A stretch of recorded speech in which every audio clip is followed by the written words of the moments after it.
জনতার আস্থা, দেশের সুরক্ষা, অর্থনৈতিক সমৃদ্ধির আগের অবস্থায় ফেরানোর মতো একাধিক কঠিন চ্যালেঞ্জ। রাজনীতির বাঘা নেতাদের হারিয়ে সেই চ্যালেঞ্জই জিতলেন জাপানের সানায়া তাকাইচি। আর সেই সঙ্গে সূর্যোদয়ের দেশের রাজনীতিতে সূচনা হয়ে গেল এক নতুন অধ্যায়। প্রথমবার মহিলা প্রধানমন্ত্রী পেল জাপান। বছর 64-র সানায়া তাকাইচি সব ঠিক থাকলে চলতি মাসের মাঝামাঝি সময় বর্তমান প্রধানমন্ত্রী শিগেরু ইশিবার থেকে দায়িত্ব বুঝে নেবেন তিনি। বসবেন দেশের প্রধানমন্ত্রীর কুর্সিতে। জাপানের রাজনীতিতে সানায়া তাকাইচির উত্থান বেশ তাৎপর্যপূর্ণ। কলেজ জীবনে ছিলেন ড্রামার, তারপর ধীরে ধীরে রাজনীতিতে প্রবেশ। প্রাক্তন ব্রিটিশ প্রধানমন্ত্রী মার্গারেট থ্যাচারকে রোল মডেল করে পুরুষ আধিপত্যের মাঝে নিজেকে লৌহ মানবী হিসেবে প্রতিষ্ঠা করার কাজটা সহজ ছিল না মোটেই।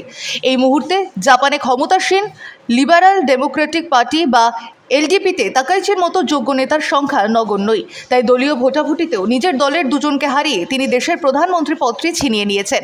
একদা অভ্যন্তরীণ সুরক্ষা এবং অর্থনৈতিক উপদেষ্টা হিসেবে নিজের দক্ষতা প্রমাণ করেছেন তাকাইচি। চীনের কড়া সমালোচক ছিলেন তিনি।